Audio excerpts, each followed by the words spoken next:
Republican. And African Americans, ex-slaves, will be loyal Republican voters when they can vote, which could be a problem. When they can't vote, they are Republican until FDR, New Deal. From the Civil War to the Great Depression, African Americans are Republicans. From the Great Depression and FDR to the present, African Americans are Democrats. 50th Amendment is voting. 14th is civil rights. Matter of fact, every minority in the United States, including women, when you're trying to get civil rights and equal opportunity, the 14th Amendment is your ticket to the Supreme Court and argue a case. 13th Amendment is slavery. You have to know those.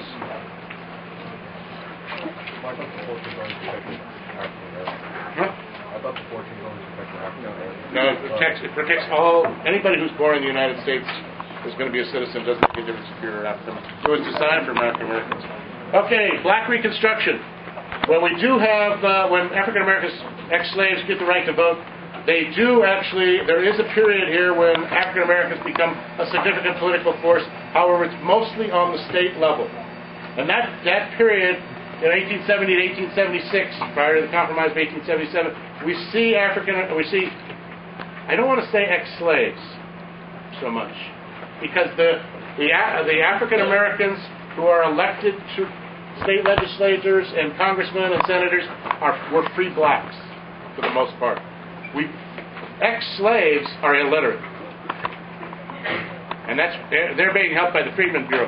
But remember, the South is 10% of the African Americans in the South are free. They are not slaves. They may have been slaves at one time, but now they're free. They're artisans in the city or the town. They're usually not in the countryside. Free blacks are a highly urbanized group. They're a small minority, but there's a small minority. Some of them can be quite well educated. The well-educated free blacks are going to be the ones that are going to the state legislatures. And you can see that South Carolina wins here. 190 of them in South Carolina. Mississippi has a lot. And they're spread out through the South.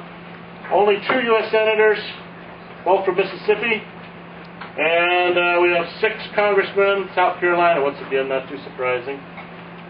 And then a smattering here. But basically, fairly significant political representation on the state level, not much on the federal level.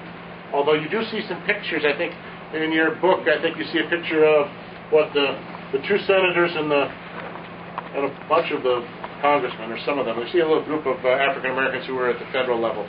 Usually you see a small picture of these guys. Now, let me see what I have here. Okay, I'll just continue a little bit here before I show you. The Freedmen's Bureau. It's built in your book as a great achievement, and it's going to help with the education. Basically, it was designed to help the ex-slaves find housing and to provide them with some basic survival skills now that they've been freed. Education, housing, and, employment, and things like that. But it is not a popular thing, especially in the border states, especially in states that were slave states. The Freedmen's Bureau is hated. This is a hated institution. And you can see here's a bill that says the Freedmen's Bureau, an agency to keep the Negro in idleness at the expense of the white man, twice vetoed by the President and made a law by Congress. Support Congress and you support the Negro. Sustain the President and you protect the white man. The President here is Andrew Johnson. He's the guy out there. He's the Southerner. He's talking against the radical Republicans. He's vetoing all this legislation. The radical Republicans are passing it over his veto. So these are the kind of things that you can see in posters and in a lot of the newspapers. So from our wonderful, we celebrate cultural diversity standpoint, we think it's built in your textbook is a great thing. Don't make it too popular in its own day. Obviously, it did a lot of good, but it might not have been that popular. Matter of fact, in Memphis, there are riots against the Freedmen's Bureau. You have race riots in Memphis. You have race riots in the South. So once again, when you're talking about internal dissent during the Civil War and Reconstruction, the Freedmen's Bureau did a lot of good. It was a welfare agency for emancipated slaves. It was absolutely essential. But that doesn't mean that white people thought were supportive. They didn't.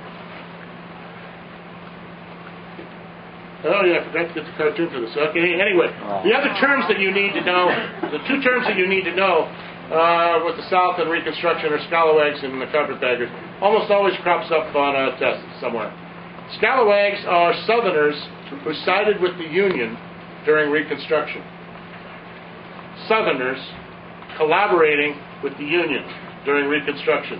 Remember, part of Reconstruction is the Military Reconstruction Act, where the military, the Union Army, is going to go in the South and set up military districts and occupy the South the way they occupied Germany after World War II. It's going to be an army occupying with martial law. And the Southerners who cooperate and work with them are scalawags. Northerners who come down to kind of profit and set up businesses and do things like that are called carpetbaggers. So these are two terms of derision, or two terms that are insults in the South. You know, and they're used to this day. It's made in the early 20th century.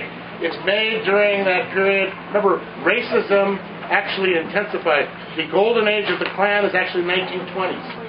Their greatest, and by that time they sort of morph into an anti-Catholic, anti-immigrant. They still have a racist component to them. But the prevailing interpretation of Reconstruction throughout most of U.S. history, from the Civil War until the 50s, until the Civil Rights Movement, is like you saw in this movie.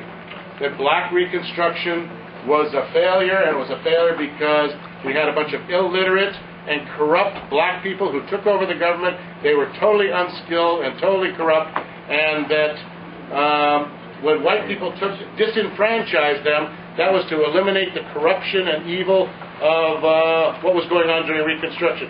Reconstruction was an evil that had to be eradicated. And that's why, and this movie is, believe it or not, a reflection of mainstream opinion about Reconstruction in the wake of Reconstruction and leading up to World War I, and also through the 20s. So there's nothing shocking about this movie, except that because the movie was made in the early 20th century, and it's actually a better reflection of attitudes in the early 20th century than it is of 1870s. In other words, you need to look at this perspective, namely that the Ku Klux Klan are the good guys, and that they're fighting these evil Union soldiers who are, you know, terrorizing white people in the South. You need to look at that viewpoint as part of. That's the way the history of Reconstruction was written up until the 1950s or 60s, and then it was revised, and we're still seeing a lot of the revisions. In any case, Reconstruction comes to an end with the Compromise of 1877. Hayes and Tilden go for presidency, and there is a couple electors from disputed states, and they work out a deal, sort of like remember Adams and Jackson, the corrupt bargain in 1824. We have something of the same thing going on here, where it goes to the House of Representatives. The Democrats with Tilden say that they will allow Hayes to be voted in. They'll vote for him in the election to be president if they will agree to end Reconstruction. And so the Republicans, in order to retain the presidency, make this deal with the devil. And in this little image here, they're using this Mephistopheles. This is from Goethe's play or poem or whatever. He's the devil, and you're making a bargain with the devil.